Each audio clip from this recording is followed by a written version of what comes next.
Hey guys, welcome back to the Ride Right Waxing channel. We are on another set of skis. Now these are from a family I done a set of skis for, and they saw my video and they said can they have their skis because there's gonna be a rivalry, I reckon, on the mountain. Now I have been paid a massive tip to make sure these skis are actually slower than the other pair so they can fly past them. That's not actually going to happen. I'm going to make sure they are all fast, they're all going to have an awesome time, and they can all keep up with each other. And yeah, so we've got this awesome set of Salomon scrambler, as I like to call them, chili hot, because that's pretty much what they are. They've got great carbon stringers in there. These are a really nice piece ski, matching bindings, all greased up. I'm going to check the din settings, but they are very, very dry and very, very fluffy. So if you actually took these onto the ski slope, yes, they would work. The edges aren't too bad. But as in furry, well, they're like a fleece. There's a lot of dead material on the base of these skis, so these would actually drag when you got to those plateau bits before dropping into another run. You'd be poling like mad with these because there's a lot of stuff hanging on to the bottom of the ski, dragging you back. And that's what we're going to get rid of. So we'll be doing quite a lot of base scraping on these skis to get all that dead material off. We'll put some structure back into it and then we'll get them polished up. But anyway, I'm rambling on like I normally do because I do like to talk. I'm going to pop you in my hand and we're going to have a detailed look at these Salomons. Let's go. So here we are, one set of Salomons. Kind of like a translucent, you got all that kind of like webbing, fiberglass carbon webbing underneath, that translucent top coat. Lovely ski, that's why I call it a chili hot, because there's a little chili. There should be one on the bottom of the ski. Yes, there is, just there. But they are quite dry. We've got a couple of areas. You can actually see the dry area. If you listen, there's a lot of fluff on the bottom of these skis, and they wouldn't have been that fast. So definitely always worth digging your skis out. There's a big strip of fluffiness right the way down the middle of this ski. But that's what they're here for. We're going to turn these bad boys around. Lovely, colourful matching, kind of like what I call proper pieced hardcore bindings. A lot of cool colours in there. We've got a din setting just on the front there. We tend to find a lot of people, that's actually set at 6. I'll have a quick look at that one as well, actually, very quickly. Might as well compare the two.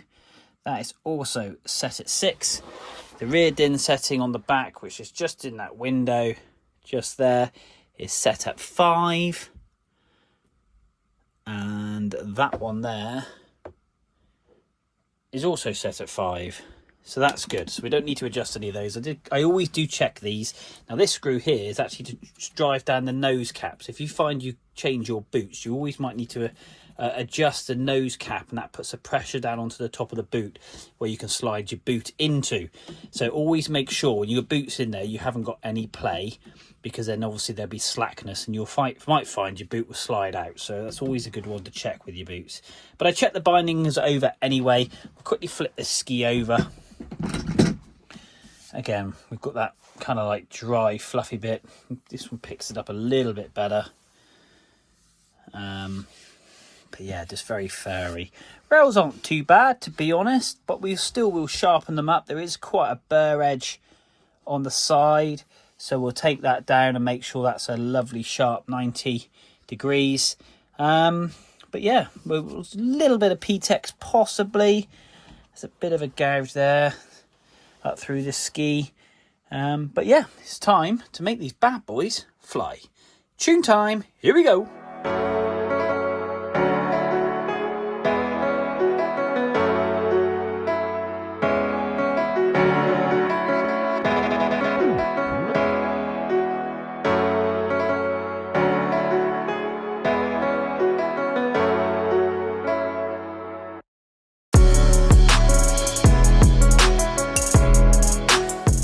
Okay, so just did a couple of passes just on this nose area, and already, if I show you what I've just taken off the base of this ski, this is all dead material.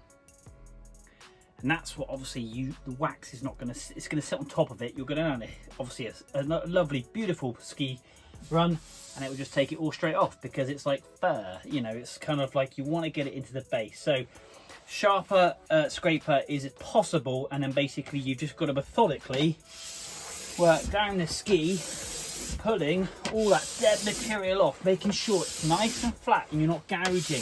I think possibly somebody, it's always worth, you've always got to work from the tip of the ski, as in the nose of the ski, to the tail of the ski. The reason for that, because that's the direction you're really going to be going in.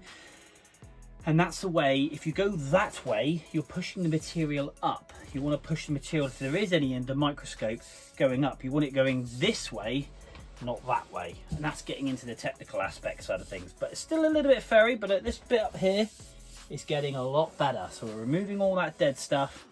And then when we lay this wax down, it's going to go straight into the base of this ski, nice and deep.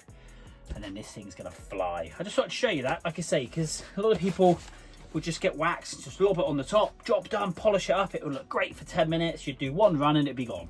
And this is hopefully going to then last a good solid week. And as I get people do, they come back, they have their skis and snowboard service, they then go to the snow domes and do 2 or 3 sessions, whole day in there. And that snow's completely different because there is different temperature waxes that you can apply depending where you are skiing in the world. And obviously you've got indoor wax and stuff, but it lasts. And when I get the boards and skis back, obviously there is still wax in the base of that ski or board, which is really, really important. And then we can build on that next time and build on it and build on it. And every now and then we do a deep clean and take all that dirty wax out and then start afresh. It's like your skin, I suppose. You look after it. So anyway, I just thought I'd share that with you. Back to tunes, back to time lapse, and let's get this ski mint.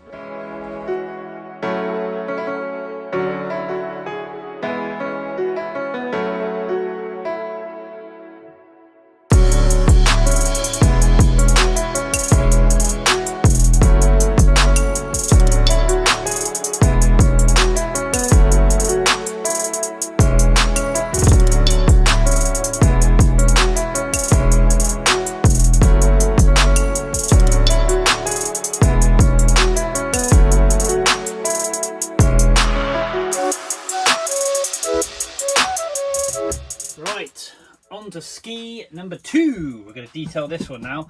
First ski had a bit of a P-Tex, that's come up lovely, did a little drops. This has got a little bit here we're going to sort out, but the fluffiness on this one is actually worse than the other one, and you saw the amount of dead material pulling off the base of that ski, which is really good. So I'm really confident these things are going to come up superbly well, and there's going to be a real nice shine to the base of this ski. So we're going to get on, detail the rails, get onto the base. Bit of music, bit of time lapse. For me, it'll be a bit of time. For you, it'll be a few seconds. And yeah, and we'll get on, strip the wax off, and you can have a look, see how cool these scramblers come out. So, stay tuned, here we go.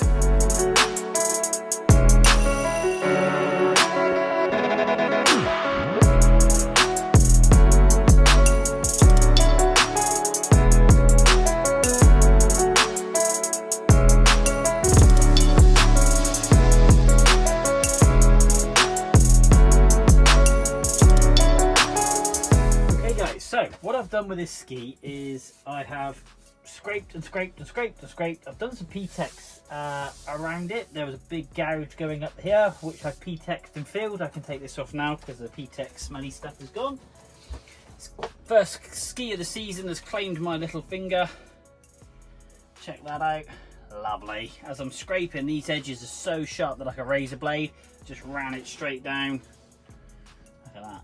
Straight down the edge of the ski. Part of the job. But interestingly, scraping this ski, now there was a white mark at the bottom of the ski when I flipped it over. I expect if you go back to the beginning of the video, I think I may have shown it. This is where machine polishing and machine base scraping can be a little bit dangerous to your skis. Now this here is where it's hit the roller and sat still for too long and it's actually burned all the way through the base coat. Hence that white line.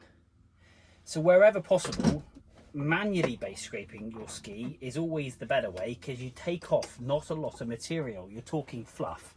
You're not aggressively putting a sander onto the base of this ski because the base material isn't that thick, and it's obviously, there we say it, it's not that hard, so it will wear out really, really quickly. Hence why the reason sometimes I'll pass and literally I'll take just dust off, which is what you want. But down the bottom there, I've actually filled it with P-Tex, but where they've scraped it, there is actually no hollow to fill with P-Tex, which is a bit of a shame. So I might just try and colour it, just to colour it, and then when I wax over the top of it, it'll be fine. But it's the base of the ski where the fiberglass sits. which is a bit of a shame. But that said, the ski is coming on lovely. Not too much longer now, and I'm going to be putting on the wax. I'm just literally getting off the last bits of fluff. Again, all those passes, we are literally talking that much dust. Okay, it's not a lot. That's me being fussy. I want the ski to feel like so smooth. But you can also see where it's gone through the roller a little bit slow, because there's lots of jagged lines all the way down the ski, which is basically, I think they've put it through backwards, and that's the reason why it's kicked up all the fluff. You should always go from the front back. But we're getting there. We're taking all the fluffy stuff off. We're making this ski nice and fast. And we've P-Tex, and I'm just going to put some direction in now. Yeah, literally, we're down to fluff now. Literally fluff. So that's good. Excellent. So we're going to get onto the copper brush. My fingers are right in this. And then we're going to put some structure back in the board, or back into the ski rather. So the P-Tex we lay down will also have lines in it, and this also polishes and structures the ski all the way down through. Nice bit of pressure. And this is sometimes what you don't see when I'm on time lapse. Oh, lovely. Oh, that's lovely.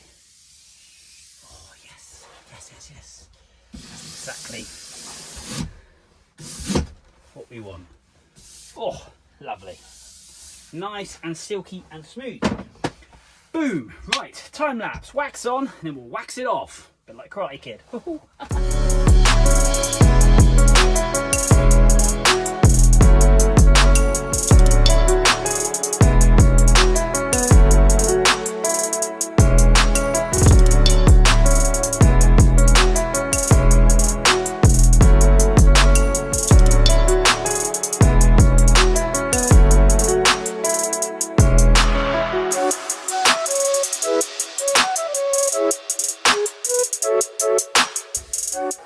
Right, these fluffy set of skis are all lovely and waxed, smooth, sharpened, and as you know, they have claimed their first victim of the season.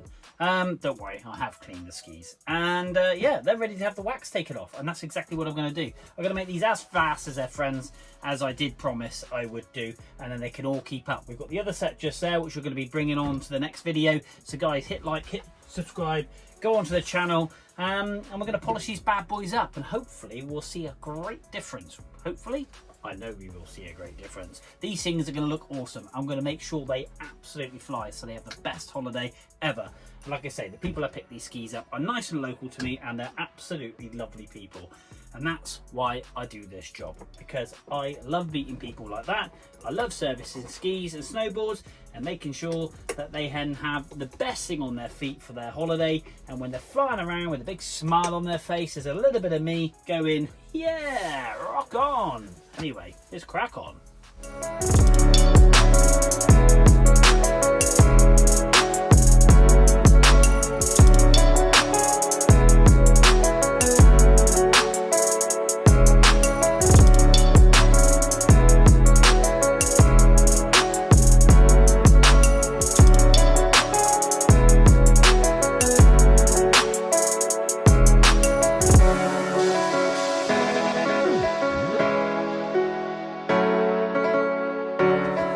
So there we are, one awesome set, a Salomon scrambler, as I think Chili Hot should be more the appropriate name, with a little chili on the base. And boy, do you can see that chili. These skis have come up awesome. Check out the shine.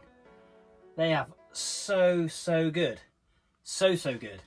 And yeah, not bad at all. I'm very happy with these guys. Very happy. They were fluffy, and now they are smooth. These would be nice and fast, and like I say, they're super sharp. Testament to that is my finger. But we've dull and tipped them. We have polished them up. This is the other ski. They've had P-Tex repairs. I've managed to colour the base of that a little bit with a little bit of work, but that's now sealed in. And as you can see, this one is no different. We've got a bit of dust from the actual buffing process, which I need to just wipe off, which I'll do when I wrap these up and get them back to the customer. So guys, that's it. Another set done in the Ride Like Waxing workshop. We are knocking them out of the park. we've got another set of Solomons to do, which is a family set of this ones, which are friends of the people that I did before, which all of them are lovely people. But go across to my Paul's channel, boom, and yeah, hit like, hit subscribe, and that's it. And to another set done in the Ride Waxing Workshop, we will see you soon.